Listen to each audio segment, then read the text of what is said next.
दोस्तों आज हम बात करने वाले हैं एक्सिस ग्लोबल इनोवेशन फंड के बारे में। थोड़ी सी लंबी वीडियो हो सकती है, काफ़ी सारी चीज़ों की बात करनी है यहाँ पर। स्पेशली बिकॉज इस फंड के अंदर जो सबसे बड़ा वीक पॉइंट है वो यही है कि इसमें बैक टेस्टेड डेटा बहुत ज़्यादा अवेलेबल नहीं है। तो अभी तक हमने चैनल पे जितने फंड्स की बात की, बीट आईसीआईसीआई लो वॉलेटिलिटी या फिर यूटीआई मोमेंटम की या फिर एनवाईआईसी फैंग की या फिर नैस्डैक की भी, तो कहीं ना कहीं ये जो फंड्स हैं इनमें बैक टेस्टेड हमारे पास एक डेटा अवेलेबल है। इस फंड के अंदर दोस्तों सबसे बड़ी बात यह है कि आपको बिलीव करके ही पैसा यहाँ पर रखना होगा। अगर आप इसमें डिसाइड करते हैं अपना पैसा निवेश करने का, तो आपको एक भरोसे के मतलब एक भरोसा ही बस एक चीज है जिसके तहत एक तरीके से आप पैसा यहाँ पे जमा कर सकते हैं, और आपके पास डेटा या प्रूफ उतना ज़्यादा अवेलेबल नहीं है। तो काफ़ी सारी डिटेल में बात करेंगे, कुछ प्रोज और कॉन्स दोनों ही बताऊंगा। एडवांटेजेस इस फंड के काफ़ी ज़्यादा हैं, तो उन चीज़ों को डिस्कस करेंगे। उसी के साथ डिसएडवांटेजेस थोड़े बहुत जो हैं उनको भी डिस्कस करेंगे।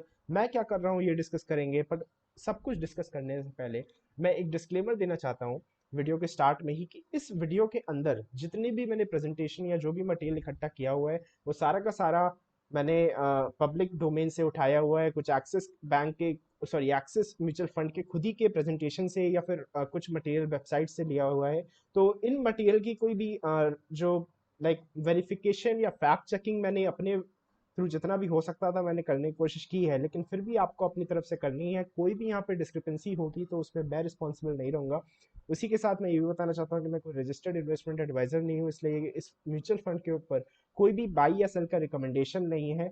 यहाँ पर मैं सिर्फ अपना एक व्यू रखना चाह रहा हूँ, अपना एक ओपिनियन एक्सप्रेस करना चाह रहा हूँ पब्लिक के बीच में। एक कंस्ट्रक्टिव या डिस्ट्रक्टिव क्रिटिसिज्म यहाँ पर करने की कोशिश की जाएगी, देखा जाएगा क्या है ये फंड, और बस इसी की हम बात करने वाले हैं। तो यहाँ पर कुछ भी अच्छा या कुछ भी बुरा जो मैं बोलूंगा उसका मतलब ये नहीं कि आपको बाई या सेल कर लेना है, वो चीज़ आपको खुद समझनी है अपने रिस्क एपेटाइट के अंदर। मैं यहाँ पे कुछ चीज़ें बताऊंगा जो मेरे को समझ में आई हैं।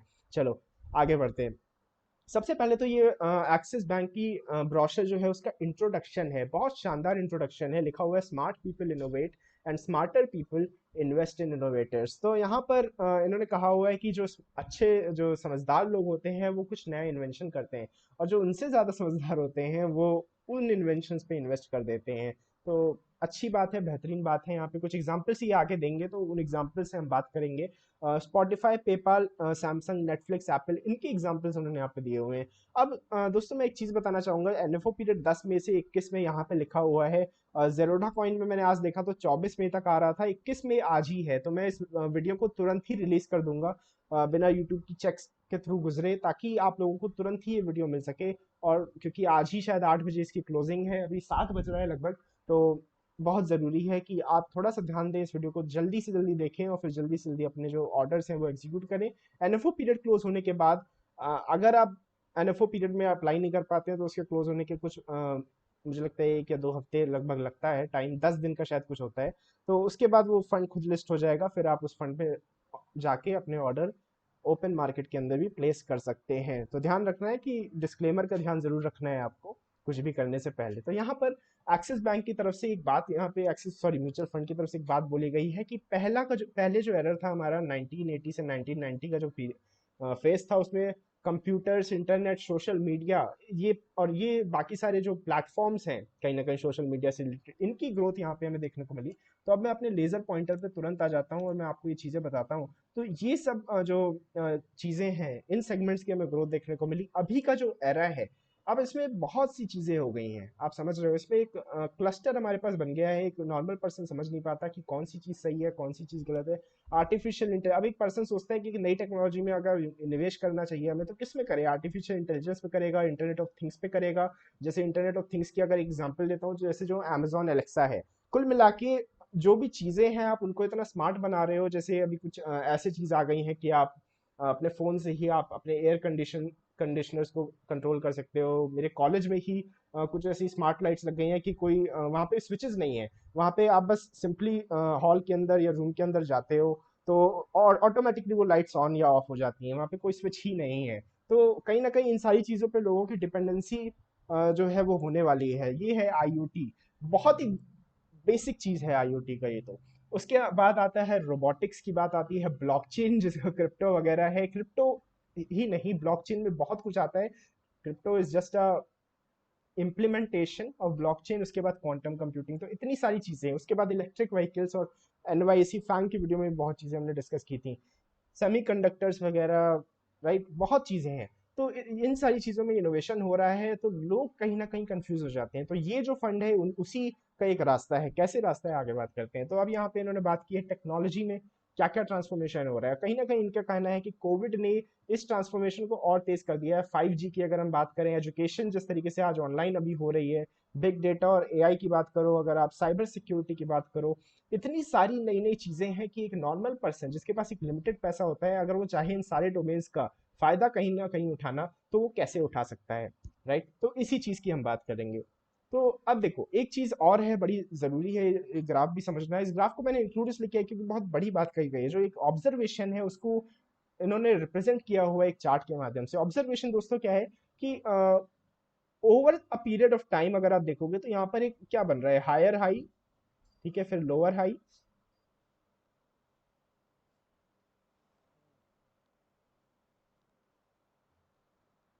वैसे sorry about that, let's go back. तो सबसे पहले जैसे हम बात कर रहे थे कि यहाँ पर इस चार्ट में क्या दिखाया गया है कि एवरेज लाइफ स्पैन किसी भी कंपनी की एक ऑपरेटिंग फेस की, जहाँ पर वो एक लेट्स से हम कह सकते हैं एक कैश काउ है। कैश काउ एक ऐसा टर्म होता है मार्केटिंग मैनेजमेंट के अंदर। इसका मतलब ये है कि एक ऐसा बिजनेस जो बहुत ग्रो कर चुका है, स्टेबल है, और अब उससे बस पैसा आ रहा है प्रमोटर्स को और कंपनी वालों को, जो जिन्होंने कंपनी बनाई है उनको, अब बिना ज्यादा इनोवेशन के। तो ऐसे जो बिजनेसेस हैं उनकी सर्वाइवल रेट जो है वो लगातार गिर रही है with the passage of time. अब ये बहुत धीरे, मतलब बहुत स्लो साइकिल है, ग्रेजुअल साइकिल है, लेकिन फोरकास्ट ये है कि साइकिल बहुत एक्सपोनेंशियली गिरने वाली है आगे। तो फोरकास्ट ये है कि by the year 2027 the average life of a company that doesn't innovate will be only 12 years. तो सर्वाइवल ऑफ द फिटेस्ट या डार्विन एवोल्यूशन थ्योरी पे बेस्ड है ये। अब बात करते हैं इस फंड के बारे में। तो अभी इन होल्डिंग्स पे अभी मैं आऊंगा। है क्या ये चीज, है क्या ये चीज Axis global innovation fund? Basically NYSE FANG में जितनी भी बातें हमने की हैं, लगभग सारी वो बातें हैं, राइट। लेकिन एक ब्रॉडर स्कोप के साथ, मतलब जैसे फैंग जो लाइक ईटीएफ था मिराई एसेट का, वो सिर्फ 10 कंपनीज का था। ये एक ब्रॉडर स्कोप के साथ है। अब देखो, दोनों में कंपैरिजन एक करने की मैं बात कर रहा हूँ यहाँ पे, किसी को भी बुरा या ज्यादा अच्छा या बुरा नहीं कह रहा हूँ। मैं पर्सनली दोनों में ही निवेश करने वाला हूँ, कर चुका हूँ एक्चुअली, राइट। एनवाईसी फैंग में ऑलरेडी कर चुका हूँ, और ये जो है इसका एनएफओ में अप्लाई भी कर चुका हूँ। तो अब यहाँ पे मैं कंपैरिजन तो नहीं कर सकता हूँ क्योंकि उतना डेटा है नहीं इसका। लेकिन एक बात ये बस ये कह सकता हूँ कि एनवाईसी फैंग कहीं ना कहीं कंसंट्रेशन का फायदा देता है, और ये डाइवर्सिफिकेशन का फायदा देता है। तो प्रोज एंड कॉन्स दोनों के। कंसंट्रेशन में आपकी जो लिमिटेड 10 कंपनीज की जो बेट्स हैं, अगर वो बहुत अच्छी हो जाती हैं, वो कंपनीज बहुत अच्छा परफॉर्म करती हैं, तो वो फंड कहीं ना कहीं आपका पैसा, जब सारा पैसा उन्हीं के अंदर है, तो सारा पैसा बहुत जल्दी ग्रो हो सकता है। डाइवर्सिफिकेशन का बेनिफिट ये है कि आपको एक सेफ्टी थोड़ी सी मिल जाती है, रिस्क एडजस्टेड, आपका रिस्क एडजस्टेड रिटर्न ज्यादा रह जाता है, ऐसा कुछ हो सकता है, राइट। बेंचमार्क इसका है MSCI वर्ल्ड इंडेक्स। अब इसके बेंचमार्क का कोई एक्चुअली मतलब नहीं है, ये चीज स्ट्रॉडर की खुद की वेबसाइट पे मैंने पढ़ा हुआ। स्ट्रॉडर क्या है, पोर्टफोलियो जो है एक्सिस ग्लोबल इनोवेशन फंड का, ये बेसिकली एक फंड ऑफ फंड्स है। तो इसका मतलब क्या है कि ये स्ट्रॉडर ISF ग्लोबल डिस्ट्रप्शन फंड को या इस ETF को खरीदेगा। तो इस ये जो ETF है, यही कहीं ना कहीं, अब ये ETF है या फंड है, मुझे लगता है ETF है, खैर जो भी है, ये ही रहेगा हमारा पोर्टफोलियो। तो अब हमारी बात एक्सेस से खत्म हो गई।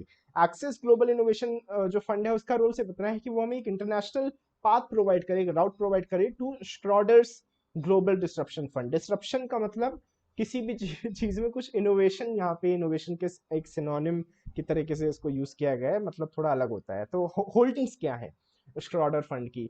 होल्डिंग्स जो, अब देखो थोड़ी सी डिस्क्रिपेंसीज है यहाँ पर, राइट। कुछ चीजें हैं जो, जैसे आपको पता होगा, यूरोप के जितने भी, लाइक यूरोप पूरे कॉन्टिनेंट के कुछ ऐसे ETFs या म्यूचुअल फंड्स हैं जो होल्डिंग्स को डिस्क्लोज नहीं करते। I don't know why. Like Vanguard जैसी एक फंड है, शायद वो होल्डिंग्स डिस्क्लोज नहीं करता। अब देखो, इस चीज का मुझे कंफर्मेशन कुछ नहीं है कि ऐसा करते हैं वो, कुछ में करते हैं, कुछ ETFs नहीं करते, या सभी ETFs करते हैं। SEC जो ऑर्गेनाइजेशन है, सिक्योरिटी एंड एक्सचेंज कमीशन, मुझे उसका तो पता है कि हाँ, वहाँ के सारे ETFs, USA के सारे ETFs फंड्स को अपनी होल्डिंग डिस्क्लोज करनी होती है। यूरोप का I don't have any confirmation, but कुछ वेबसाइट्स पे मैंने पढ़ा कि it's not necessary for them to disclose all the holdings. तो यहाँ पर सिर्फ टॉप 10 होल्डिंग्स ही मेरे को मिल पाई हैं स्क्रॉडर की। मैंने इसको बहुत टाइम सर्च किया लेकिन नहीं मिली इससे ज़्यादा। तो टॉप 10 होल्डिंग्स इसमें दिखा रहा है, जैसे अल्फाबेट, माइक्रोसॉफ्ट। तो अल्फाबेट, माइक्रोसॉफ्ट हमारे पास शायद फैंग, माइक्रोसॉफ्ट नहीं था लेकिन अल्फाबेट, अमेजोन और एप्पल, तो इनमें से ये तीन कंपनीज हमारे पास फैंग इंडेक्स से ही हैं और ये भी इसमें टॉप 10 में आती हैं। पर उसके बाद माइक्रोसॉफ्ट, टीएसएमसी आगे बात करेंगे क्या है, वीजा, ब्लैक रॉक इन्वेस्टमेंट जो फर्म है, बहुत बड़ी इन्वेस्टमेंट एसेट मैनेजमेंट कंपनी। उसके बाद टेक्सास इंस्ट्रूमेंट्स आगे बात करेंगे क्या है। तो ये कुछ टॉप फंड्स है और उसमें काफी ज्यादा नाम ऐसे हैं जो मुझे नहीं पता है बहुत ज्यादा, लेकिन टेक्सास और टीएसएमसी की अभी आगे इन्होंने एक्सेस नहीं लाइक अपने पीपीटी में एक चीज बताई है, तो बात करते हैं, आगे बढ़ते हैं। प्रोस क्या है, इससे बहुत ज्यादा प्रोस है, मैं एक्चुअली इसको ज्यादा लिख नहीं पाया क्योंकि मुझे जल्दी ही वीडियो रिलीज करनी है आप लोगों को। प्रोस क्या है, global investing with least expenses, ना आपको ग्लोबल ब्रोकरेज के साथ अकाउंट खोलना है, ना आपको करेंसी कन्वर्जन रेट्स उठाने हैं, very nice. Diversification across various countries, so these are the pros for any global fund I guess। Regional wise diversification क्या है, तो यूनाइटेड स्टेट्स के अंदर ओवरवेट है ये फंड, और उसी के साथ लिक्विड एसेट्स में बहुत ज्यादा अंडर, लिक्विड एसेट्स शायद मुझे लगता है डेब्ट्स या बॉन्ड्स की बात कर रहे हैं, तो यानी इस फंड में डेब्ट्स या बॉन्ड्स का जो लाइक एक वो होता है एलोकेशन, वो बिल्कुल ही नहीं है या बहुत ही कम है, लाइक 0.8% है। तो ये अच्छी बात है लोगों के लिए, कहीं ना कहीं इक्विटी में जो निवेश कर रहे हैं, रिस्क लेने के लिए तैयार है, वॉलेटिलिटी झेलने के लिए तैयार है, लेकिन रिटर्न ज्यादा चाहिए, तो डेब्ट का इसमें प्रोपोर्शन बिल्कुल ही कम है। तो यूएसए में कहीं ना कहीं ये फंड बहुत ही ज्यादा ओवरवेट है, तो ये इसको पहला ये कैरेक्टरिस्टिक है जो इसको नास्डैक से सिमिलर बनाता है। क्यों नास्डैक से सिमिलर बनाता है मैं बताता हूँ। देखो, जैसे नास्डैक जो है वो भी टेक्नोलॉजी और इनोवेशन को ही सपोर्ट करता है, लेकिन वो सिर्फ टेक्नोलॉजी फील्ड में ही करता है इन चीजों को सपोर्ट। ये फंड एक ब्रॉडर पर्सपेक्टिव उसको ले जा रहा है और यूनाइटेड स्टेट्स पे ओवरवेट भी है। उसी के साथ जापान, चाइना, ताइवान बहुत बेहतरीन। यहाँ पे जो सबसे अच्छी इमर्जिंग इकोनॉमीज, अगर मैं थोड़ी सी बात करना चाहूँ कि मुझे सबसे अच्छी जो कंट्रीज हैं वो कौन सी लगती हैं, पहले नंबर पे जो कंट्री है वो साउथ कोरिया है। बस प्रॉब्लम ये है कि कोरिया की जो करेंसी है वो शायद थोड़ी सी कम मजबूत नहीं है, कमजोर हो जाती है, तो वो एक करेंसी डिप्रिसिएशन का रिस्क है। दूसरे नंबर पे मैं किसी पे निवेश करना चाहूंगा तो वो चाइना है। तीसरे नंबर पे मैं निवेश करना चाहूंगा तो यूनाइटेड स्टेट्स में। और उसके अलावा मुझे यहाँ पे ऐसी कोई कंट्री, मतलब मैंने स्टडी स्विट्जरलैंड के बारे में, फ्रांस के बारे में, स्वीडन के बारे में मैंने स्टडी नहीं की है, यूनाइटेड किंगडम भी स्टडी नहीं किया है। ओवरऑल मुझे पता है कि कंप्लीट यूरोप जो है वो यूएसए को आउट परफॉर्म नहीं करता है, तो इसलिए मैंने इन लोगों को नहीं समझा है। Hong Kong is another, I mean Hong Kong and China they technically the same, but Hong Kong is like another, I would just stay with broader China instead of just Hong Kong।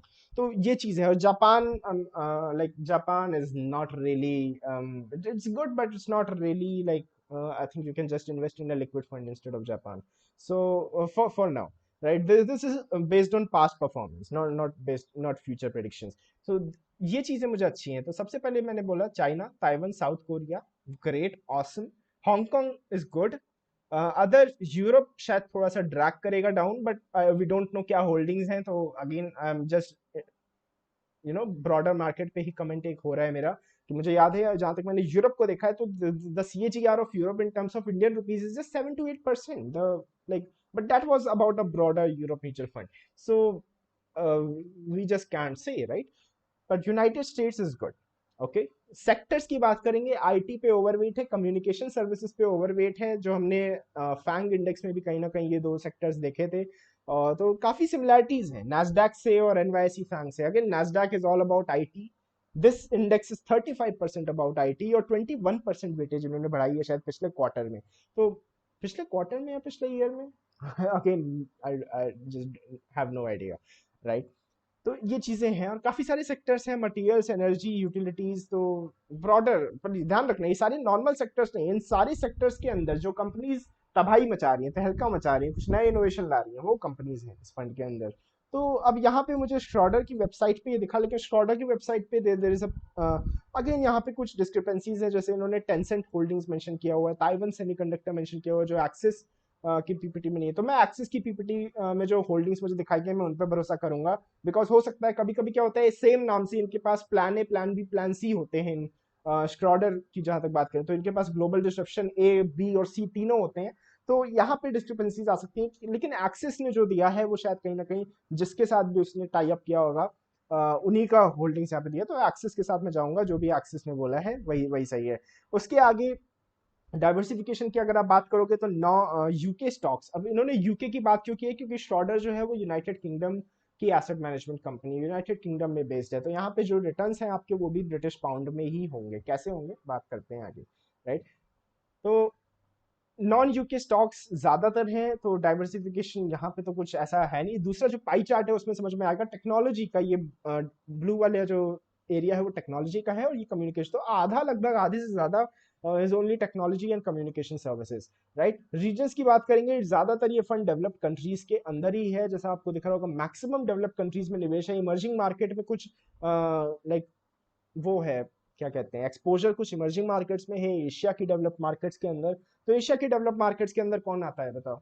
China, Taiwan, India वैसे यहाँ पे है नहीं, लेकिन India में हम ही लोग हैं, तो इंडिया में मुझे जरूरत भी नहीं है कोई फंड इंडिया में ही निवेश करे, तो उसकी मुझे अभी एज सच नीड नहीं है ग्लोबल फंड से, right. But China, Taiwan, South Korea, ये जितनी भी चीजें यहाँ पे इन्होंने बोली हैं, they are pretty much like the emerging markets. India is also considered as an emerging market. I don't know why it है नहीं इस फंड में, लेकिन जितने भी और इमर्जिंग मार्केट के फंड्स हैं सभी में इंडिया जरूर है।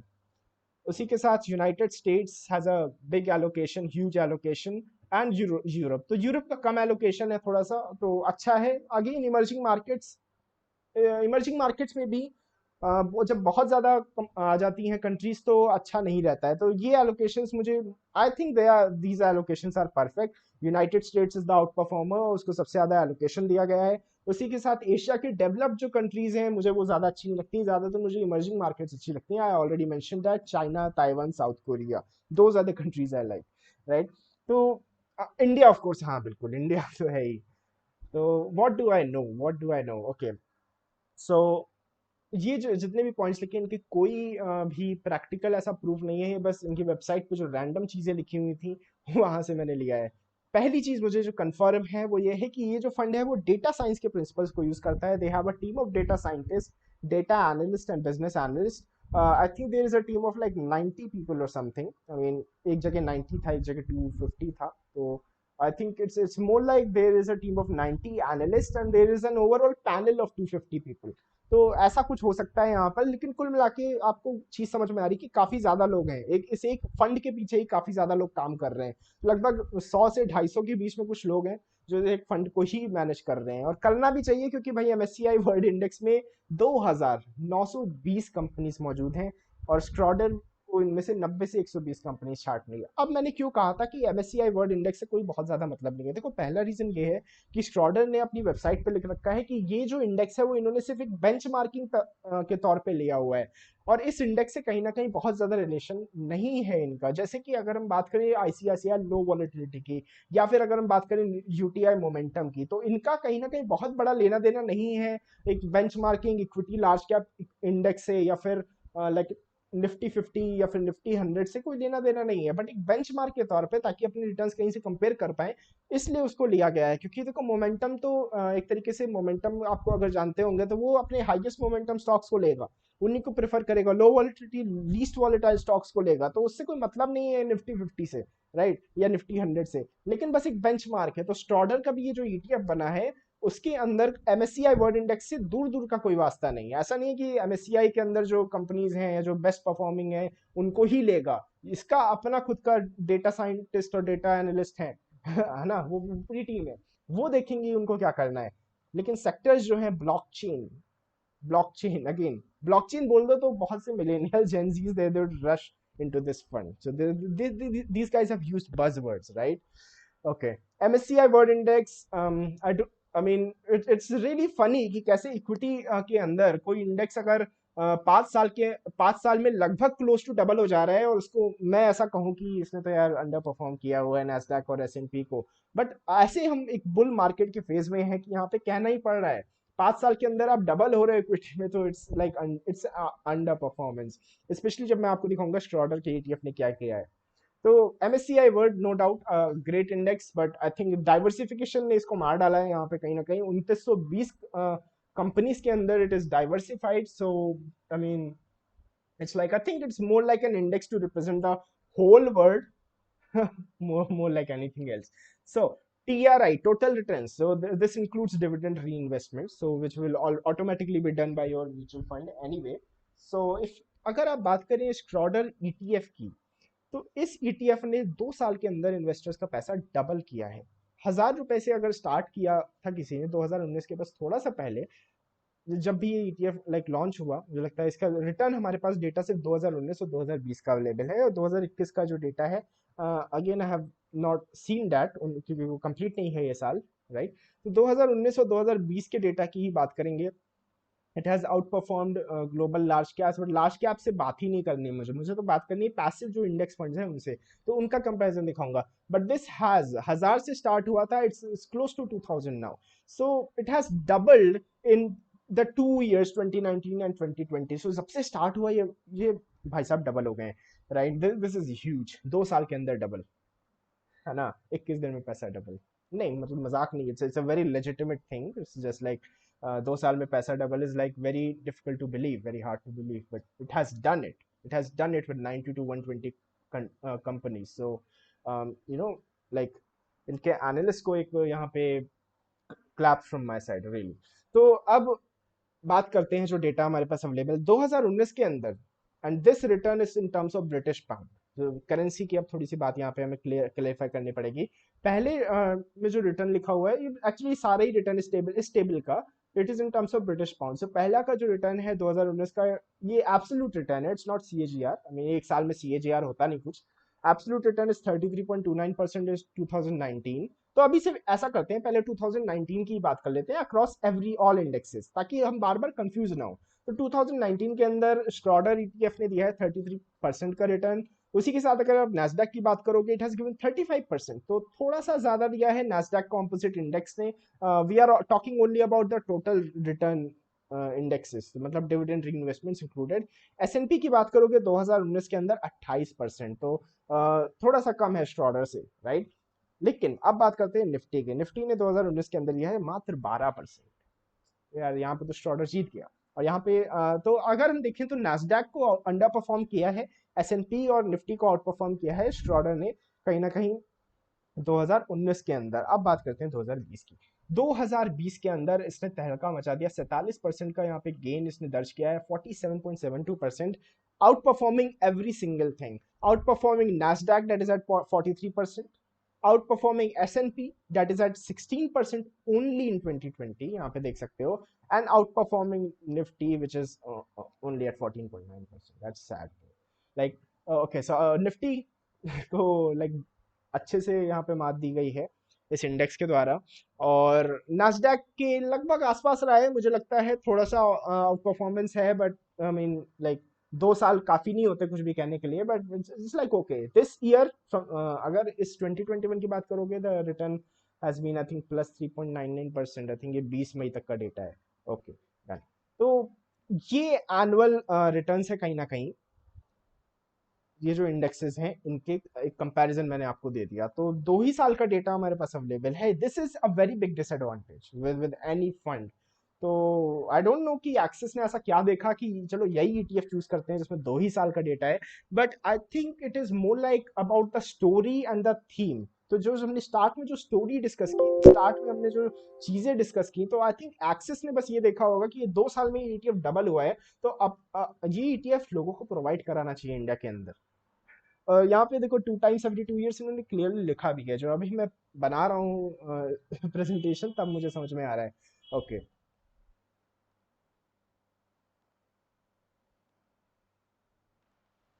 ओके, तो आगे बात करते हैं फ्रॉम द करंट स्लाइड। तो देखो ये चीज आपको समझनी होगी कहीं ना कहीं कि दो फैक्टर्स होते हैं। या तो किसी चीज में आप एक बहुत ही अग्रेसिव एंट्री ले सकते हो, अग्रेसिव मतलब अभी इस फंड के को आप अगर परचेज करने की कोई सोचता है with limited data available, with no concrete methodology, बस ये पता है कि data science and data analytics use हो रहे हैं एंड नथिंग एल्स, तो आपको नहीं पता कि इनकी होल्डिंग्स क्या है, दैट इज ऑल्सो फैक्टर। आपको नहीं, कोई ट्रांसपेरेंसी नहीं है, बस आपको ये दिख रहा है कि रिटर्न्स इसके अच्छे हैं। तो इन चीजों पे अगर कोई अग्रेसिव एंट्री लेना चाहता है, अगेन ही कैन टेक। अगर कोई कंजर्वेटिव है, he can just wait and watch, maybe 5 years के लिए वेट कर सकते हो कि 5 years इस फंड के पूरे हों। I mean you can wait and watch and that you might have to pay a higher cost later on, मतलब आपको ज्यादा महंगा उसको लेना पड़ेगा और लेटर ऑन ऐसा हो सकता है। तो like it's just about risk and reward thing, अभी एंटर करने में there is a risk but there is also a reward, right. तो अब यहाँ पे मैं कुछ चार्ट्स आपको दिखाना चाहता था। तो सबसे पहला जो चार्ट है that is, I think it is GBP INR chart. तो अब आपको देखो, सबसे बड़ी बात ये है, आपको पता होना चाहिए कि रिटर्न्स आपको मिलने वाले हैं ब्रिटिश पाउंड के ऊपर, क्योंकि आप पैसा उनको देखो, अब यहाँ पे थोड़ा सा करेंसी में ना बहुत पंगा है। पंगा क्या है मैं बताता हूँ, पहले मैं करेंसी आपको बताता हूँ, करेंसी के चार्ट्स, और फिर पंगा बताता हूँ।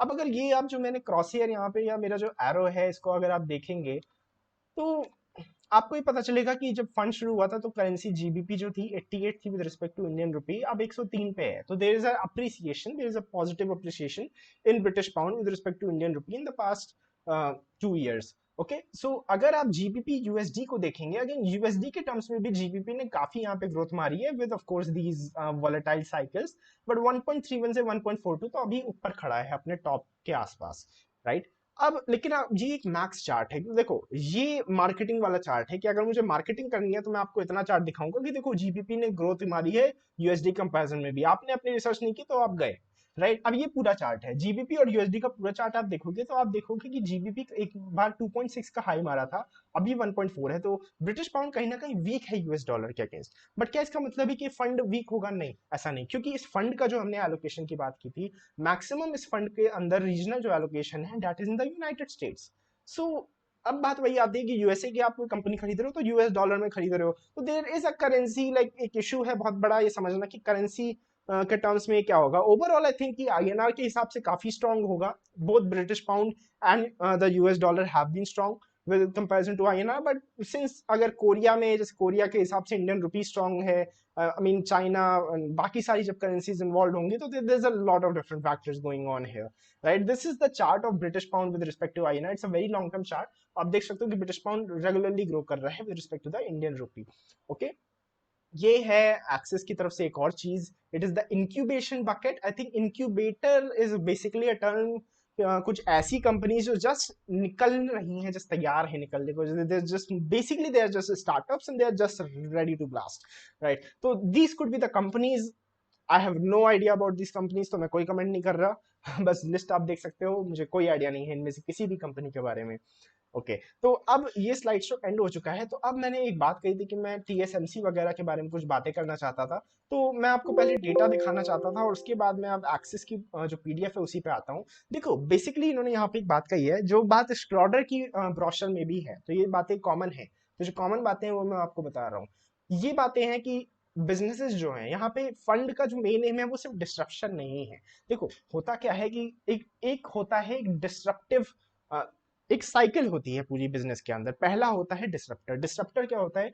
वो कोई भी इनोवेशन को स्टार्ट करता है, वो पहली ऐसी कंपनी होती है डिसरप्टर जो कि उस नई टेक्नोलॉजी को, वर्ड को इंट्रोड्यूस करती है। लेकिन मैक्सिमम केसेस में ऐसा देखा गया है कि जो कंपनी वर्ल्ड को कोई नई टेक्नोलॉजी देती है, वो उस टेक्नोलॉजी कहीं ना कहीं उस मुकाम तक नहीं ले जा पाती जिस मुकाम तक दूसरी कोई कंपनी ले जा सकती है, राइट। तो दूसरी वो जो कंपनी उस मुकाम तक ले जाती है वो है एनेबलर, जो सारे लोगों को वो टेक्नोलॉजी अवेलेबल कराती है। अब क्या लगता है आपको, क्या फेसबुक से पहले कोई सोशल मीडिया या नेटवर्किंग ऐप नहीं थी?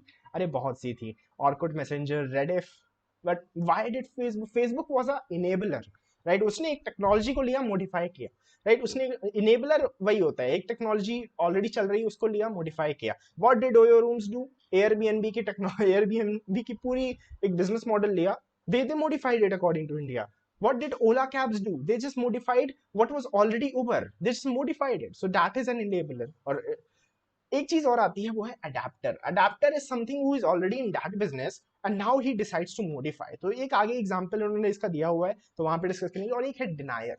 डिनायर इज समथिंग की दे लाइक, नहीं अब तो चल रहा है, जैसे चलने दो, क्या दिक्कत है, वो कर रहा है अपनी टेक्नोलॉजी, करने दो उसको, क्या दिक्कत है, हम तो अपना अपना जैसे चल रहा है। These companies are like Kodak, Kodak cameras, cameras वाली कंपनी कोडेक बैंकरप्ट हो गई। Nokia, these companies, they just didn't bother to adapt, didn't bother to bother to like take new innovations and new technologies. So these are deniers. So this is the four like step process in which these disruptive businesses work. So prospect हमारा जो growth prospect जो M है वो सिर्फ disruption को find करना नहीं है, it is also to find enablers and adapters because these guys are going to actually earn more for you. Adapters ऐसी कंपनीज जो ऑलरेडी वेल एस्टैब्लिश्ड है उस फील्ड के अंदर, लेकिन अब वो कहीं ना कहीं इस चीज को आगे भी कैरी फॉरवर्ड करने वाले हैं। तो adapters and enablers are better than actual disruptors जो इंट्रोड्यूस करते हैं। फॉर एग्जांपल वी है, I think we had Yahoo search engine before Google came, but still Google is the largest search engine in the world right now. Okay, health care एक एग्जांपल दिया इन्होंने, तो bio and take नाम की एक company थी व्हिच वाज अ डिस्ट्रप्टर। उसने शायद vaccine, I don't know what it did, but I think the enabler was, so I have no idea about this, right? But you can just read it. मैं उनकी बातें करूंगा जहाँ पे मुझे idea है। Again, these companies I haven't heard about it, but looks like they have been the disruptor, enabler, and adapter in energy transition. Um, Disruptor here is Square, enabler here is Visa, adapter here is JP Morgan, blockchain, okay, maybe Square ने blockchain को शायद introduce किया होगा, visa ने like उसको प्रचार किया होगा आगे, और JP Morgan ने adapt, I don't know. Okay, so what do I no is, यहाँ पर अब जैसे TSMC और टेक्सास इंस्ट्रूमेंट्स की बात यहाँ पे हुई है, तो अगेन दीज यार देखो, अब इतनी ज़्यादा 90 से 120 कंपनीज हैं, इट्स नॉट पॉसिबल कि आप हर कंपनी की जानकारी रख पाओ। But I think it's more like about कि जिनके बारे में ज़्यादातर लोगों को पता है उस टर्म में लोगों को बताया जाए। तो इस टर्म में अगर बताऊंगा मैं, तो Netflix is a OTT platform, it is a disruptor. Why is it a disruptor? Because it actually introduced something new. And Spotify is also something, शायद basically they thought कि शायद Netflix ने जो चीज़ करी है movies या web series के साथ, वो चीज़ हम audio और media के साथ क्यों नहीं कर सकते? We can start a streaming service with audio और songs, और instead जैसे लोगों को एक एक एल्बम खरीदनी पड़ती है। तो नेटफ्लिक्स ने क्या सोचा था? नेटफ्लिक्स का अगर आपने कहानी सुनी हो, तो नेटफ्लिक्स ने यही सोचा था, नेटफ्लिक्स का जो फाउंडर था उसकी स्टोरी ही यही यहाँ से शुरू होती है। एक बार वो किसी स्टोर पे जा रहा था, तो लाइक उसने, जैसे पहले क्या होता था, फिजिकल स्टोर्स हुआ करते थे टी सीरीज वगैरह के, तो वहां से लोगों को रेंट लेनी पड़ती थी मूवीज। तो डिविड मूवी की डीवीडी या कैसेट जो है उसको रेंट करते थे, फिर उसको लोग यूज करते थे, देखते थे मूवी और वापस दे देते थे। तो उसका क्या हुआ, एक बार वो लेट हो गया वापस उसको देने में, तो उसको फाइन देना पड़ा। तो उसको गुस्सा आ गई कि यार ये क्यों ऐसा, मुझ पे फाइन क्यों चार्ज हो रहा है, या ऐसा कुछ जो भी रीजंस रहे हो। फिर उसने नेटफ्लिक्स बना दी। तो नेटफ्लिक्स का उसका मेन एम ये था कि मैं एक ऐसी लाइब्रेरी बनाऊं जहां पर लोगों, मतलब एक बार किसी ने वो सब्सक्रिप्शन परचेज कर लिया तो there is no limit, there is not nothing like कि आप इतने टाइम में वापस दो, या there is some fine, right? So Netflix is more like a crude version था वो काफी ज्यादा नेटफ्लिक्स का। So they were like basically doing it in terms of CDs या पेन ड्राइव्स, जहाँ पे वो ट्रांसफर कर रहे थे मूवीज या ऐसा कुछ कर रहे थे। ऑफ कोर्स लीगली कर रहे होंगे जो भी कर रहे होंगे। But then came the Netflix OTT platform, which is like you just purchase a Netflix subscription, then you have access to everything that Netflix has. तो वहां पे कुछ ऐसा नहीं है कि you have purchase the subscription और उसके बाद नेटफ्लिक्स कह रहा है कि अच्छा ये और प्रीमियम मूवीज हैं, ये देखनी है आपको तो और पैसे पे करनी है। तो ऐसा कुछ नहीं है, the subscription is same for every single thing. तो ये नेटफ्लिक्स का एक बिजनेस मॉडल था। स्पॉटिफाई ने भी कहीं ना कहीं ऐसा ही कुछ किया। You want to listen to audio and songs that are like music albums जैसा होता है, तो you can just pay a simple subscription fees. It's a one subscription fee for every single thing. Instead of कि इसको भी थोड़ा देते हैं, अच्छा इसको भी थोड़ा देते हैं, सारे आर्टिस्ट को थोड़ा थोड़ा पैसा दो, उसकी बजाय you pay to us and we will manage the rest. So ये लोग कैसे पे करते हैं उन सारे लोगों को जो वेब सीरीज या और चीजें नेटफ्लिक्स के पे हैं, या जो आर्टिस्ट हैं, तो उनको रॉयल्टीज कैसे दी जाती है? तो यहाँ पे क्लियरली इन्होंने लिखा हुआ है, it's based on the number of albums sold. कितनी एल्बम्स उनकी स्पॉटिफाई पे प्ले हो रही हैं, या फिर वो सारी चीजें हैं, उसके हिसाब से वो they just take out like their data. YouTube ने भी यही किया है, यूट्यूब प्रीमियम के साथ यूट्यूब ने कहीं ना कहीं यही किया। So it's more about how these things escalate, कि यूट्यूब प्रीमियम में भी there is only a one time. It's not like कि अच्छा प्यूडीफाई का चैनल देखना है तो it's like this, CarryMinati देखना है तो इट्स लाइक दिस, है ना? तो ऐसा कुछ नहीं है। इट्स लाइक यूट्यूब प्रीमियम आपको सारे एड्स फ्री देता है। तो कोई भी चैनल है, कितना भी बड़ा है, मेरा भी चैनल है, छोटा सा चैनल है, कोई भी दिक्कत नहीं है, आपने यूट्यूब प्रीमियम लिया, you will not have to watch any ads, right? तो ये चीज है, ध्यान रखना है इस चीज का। तो डिस्ट्रप्टिव में कुछ एरियाज डिस्ट्रप्शन के इन्होंने बताए हैं, they are based on medicine. Okay, so BioNTech did introduce DNA RNA based vaccines या मेडिसिन। ओके, So ऐसे कुछ like travel post COVID. So after COVID, people have actually seen a surge in this online uh, travel bookings, online transfers, things like Flipkart, Amazon, things like things like Blue Dart, जो कि actually courier services हैं, and things like Booking.com or I think Make My Trip. These things they're actually seeing a surge. Then there is a fintech revolution. Okay, sports betting भी है इसके अंदर, and then cyber security में. So again, it's a very broad idea, but we will get the idea, right? Okay, so this is all about Axis Global Innovation Fund from my side, guys. I mean, there is, again, I would like to give you a summary. So मैं कुछ points के terms में यहाँ पे एक summary आपको जरूर देना चाहूँगा. So the reason why I am investing in this fund, of course, disclaimer, I have shown you the disclaimer video के start में. You have to keep that in mind. But the reason मैं इस fund में invest कर रहा हूँ, the first thing is I want to be an early I don't want to be a denier. That's the number one thing, I guess. तो मेरे को पता है कि हाँ, ये जो लोग हैं दुनिया को बदल रहे हैं, and I'm just keeping on denying it. आज से कुछ समय पहले, like मुझे लगता है 2018 में ही बहुत से बच्चों ने मुझसे बातें की थी, like what can we do about electric vehicles? It's a sector that is going to grow. And I just new कि उस टाइम ही आई न्यू, मैंने फैंग इंडेक्स में इसकी स्टोरी भी शेयर की है, और उसी टाइम मेरे को पता था मैं टेस्ला में निवेश कैसे कर लूँ यार, मुझे तो बहुत पैसा चाहिए होगा उसके लिए. तो इट्स ऑल अबाउट दिस. आपके पास एक लिमिटेड पैसा है, you can still go ahead with this fund and it will take care of all these innovations and all these sectors, and आपको दिमाग भी नहीं लगाना है, राइट? आपको दिमाग भी नहीं लगाना है. तो उस टाइम मैंने कोई पेनी स्टॉक, लाइक मैंने यूट्यूब पे थोड़ा सा, सॉरी, कुछ लोगों ने यूट्यूब पे थोड़ा सा सर्च किया, एक पेनी स्टॉक शायद किसी ने रिकमेंड किया, and they were like they had bought that penny stock in the name of electric vehicle, and electric vehicles came to India and that penny stock में कुछ हुआ नहीं, राइट? कुछ हलचल ही नहीं हुई, वो नीचे ही जा रहा है वो. तो the first thing is I don't want to deny something, right? I don't want, ऐसे लिखूंगा मैं, denier. I don't want to deny something. I want to accept कि हाँ, ये चीज़ें हैं, कुछ innovations हो रहे हैं, 2 साल में डबल हो गया वो फंड, तो लोगों को कुछ दिख रहा है, पैसे उन्होंने डाले हैं. I want to be an early adapter, so that is the reason why I want to at least start with this fund.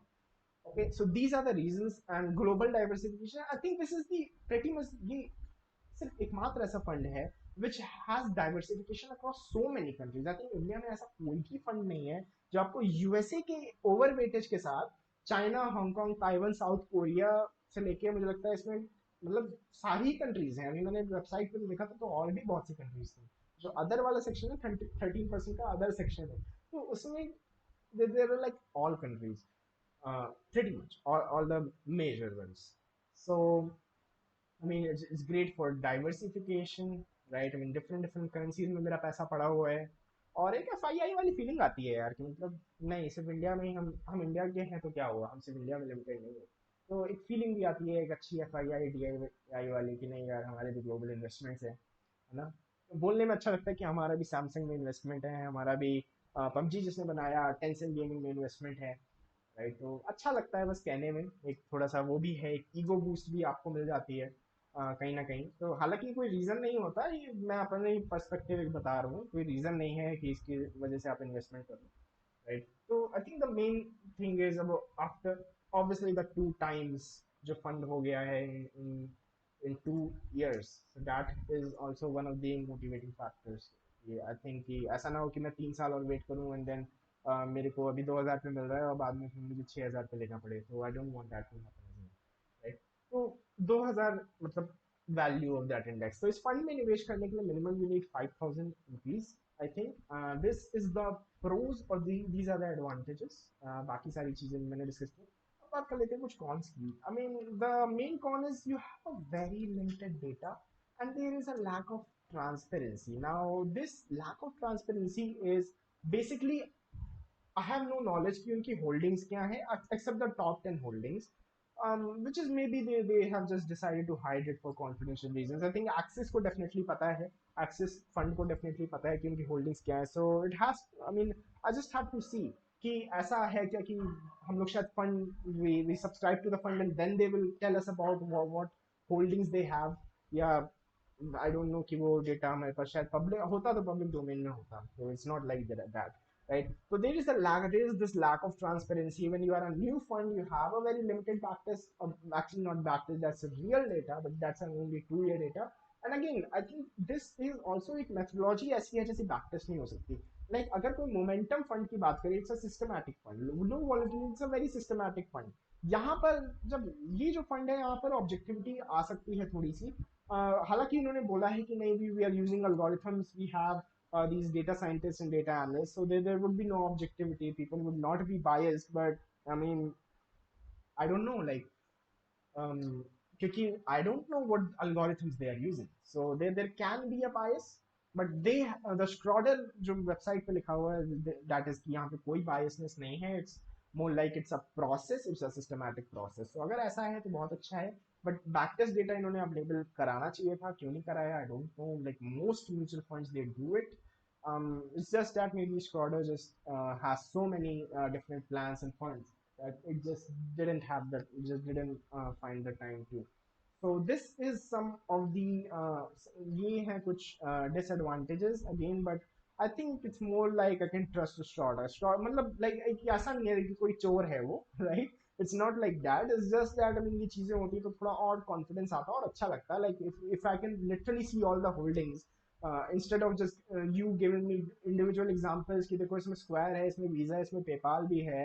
Instead of you doing that, just you अगर एक एक्सेल शीट आप दे दो तो it would have been fabulous.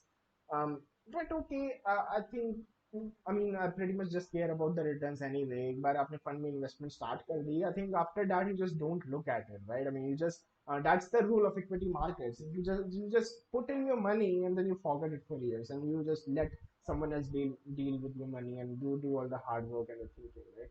So I think this is going to be the pretty much it from my side, guys. It's already 7:38, so I'm going to upload this video as soon as I can. I'm really sorry if you missed this fund because I was late. But I think मेरे पास भी अब stocks की तरफ से just आज ही notification आया अपने relationship manager की तरफ से कि it's like it's the last day. So I don't know last day भी क्यों देते हैं, but this is like okay, maybe they are trying to create a sense of urgency. So I'm sorry, but मैं सुबह से ही इस fund पे research कर रहा हूँ. There is a very limited data. Like मुझे 2 घंटे तो इसी पे लग गए कि यार इसकी होल्डिंग क्यों नहीं मिल रही है. So it's like okay, I mean I don't think 10-12 दिन में कोई बहुत दुनिया बदल जाने वाली है. So it's like markets are like in a consolidation phase. So even if अगर एनएफओ पे भी आपको नहीं मिलता है, you can go ahead, you can think about it later as well.